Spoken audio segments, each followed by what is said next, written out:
Good morning students. आप सब कैसे हैं? आशा करता हूँ आप सभी बहुत ही अच्छे होंगे। पिछले क्लासेस में हम लोगों ने लेसन 4 लिस्ट ऑफ फूल्स के बारे में पढ़ाई किए थे। उसमें का कुछ पार्ट बचा हुआ था, उसी को आज हम कवर करेंगे।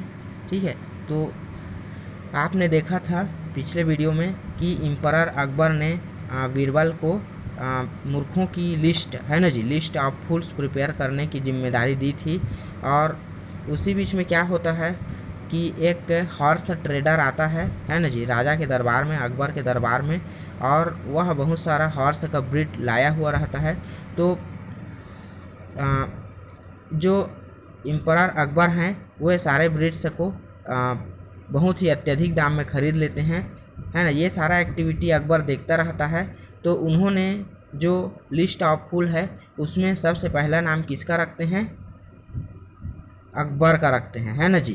ठीक है, और अकबर क्या किए थे कि उन्होंने जो हॉर्स ट्रेडर था उसको बिग सम ऑफ मनी को एज एडवांस के रूप में दे दिए थे, ताकि हॉर्स ट्रेडर को बोले थे कि अगले बार जब आप आओगे तो और अच्छी नस्लों को, घोड़ों की जो अच्छी नस्ल है उसको लाओगे करके एज एडवांस के रूप में बिग सम ऑफ मनी को दे दिए थे। ठीक है, तो ये तो मूर्खता वाली बात हुई, है ना जी।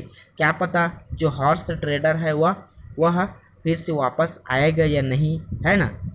तो इस तरह से जो हॉर्स ट्रेडर है उसको एज एडवांस के रूप में बिग सम ऑफ मनी को दे दिए थे, है ना। तो जो इम्परर अकबर थे अपना नाम लिस्ट ऑफ फूल्स में पहले नंबर पर देखकर आश्चर्यचकित हो गए, है ना। और वे बीरबल को बोलने लगे कि तुमने मेरा नाम लिस्ट ऑफ फूल में पहले में क्यों रखा, है ना जी। तो उन्होंने समझाया, तब अकबर को भी रियलाइज़ हुआ कि उसको big sum of money as advance के रूप में देना नहीं चाहिए था, है ना। उसके बाद आगे देखते हैं। Birbal said, in that case he will be the biggest fool on earth, है ना। अब देखिए जो हॉर्स ट्रेडर था, है ना, बीरबल बोल रहे हैं कि in that case he will be biggest fool on earth. ठीक है, जो हॉर्स ट्रेडर है अगर वह वापस आ जाता है ना जी, वापस आ भी गया, है ना, हॉर्स का अच्छा ब्रीड नस्ल लेके वापस आ भी गया, तो वह बिगेस्ट फूल होगा, है ना जी। वह धरती का, है ना जी, संसार का महामूर्ख होगा जो कि वापस आएगा, ये बोला बीरबल ने। If he return with the horses, यदि वह घोड़ों के साथ वापस आ गया तो संसार का सबसे बड़ा मूर्ख होगा। I will delete your name from the list and put the traders name instead. तो मैं क्या करूँगा, अगर वापस आ गया, है ना, तो आपका नाम जो मूर्खों की जो लिस्ट है उसमें से डिलीट कर दूंगा, है ना जी, मिटा दूंगा, है ना। And put the traders name, और उसके जगह में मैं उस ट्रेडर व्यापारी का नाम लिख दूंगा करके बीरबल बोल रहा है। Your majesty, I have also written my own name in this list of fools.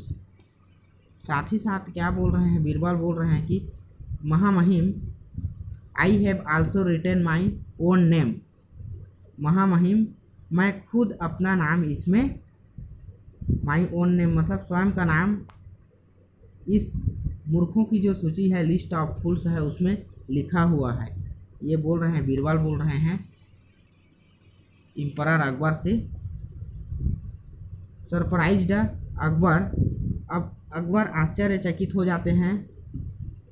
Y have you written your name in the list as well, है ना।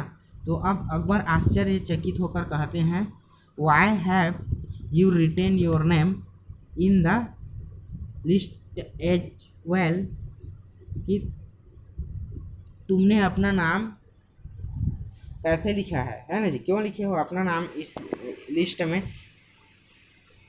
तो आगे देखते हैं। बीरबल सेड, तो बीरबल ने कहा, because your majesty I have wasted my precious time in making this list of fools। तो अकबर कह रहे हैं, नहीं सॉरी, बीरबल कह रहे हैं, बीरबल सेड, महामहिम, I have wasted my precious time, मैंने अपना कीमती, प्रेशियस मीन्स क्या होता है, कीमती समय को wasted मतलब बर्बाद किया है ना जी, इस मूर्खों की लिस्ट को बनाने में, है ना, मैंने अपना कीमती समय बर्बाद किया है। I could have utilised this time in doing some other better work, मैं अपना ये जो कीमती समय है उसको उपयोग कर सकता था, है ना जी, यूटिलाइज कर सकता था कोई बेटर कार्य करने में, है ना जी, अच्छा कार्य करने में, बेहतर कार्य करने में मैं ये अपना कीमती समय उपयोग कर सकता था। Emperor Akbar was pledged with Birbal, तो जो सम्राट अकबर थे वे बीरबल पर खुश थे। रेडी विट एंड विजडम, उसकी जो तैयारी थी, है ना जी, उसकी जो बुद्धिमत्ता थी, है ना जी, बुद्धि, वाइट एंड विजडम, बुद्धि और बुद्धिमत्ता पर एम्परर अकबर खुश थे। He gave him a handsome reward, उन्होंने एक सुंदर इनाम से उनको नवाजा। तो इस तरह से ये आपका lesson 4 list of fools complete होता है। आई होप आप सभी को समझ में आया होगा। तो आप लोगों का लास्ट में मैं होमवर्क दे रहा हूँ।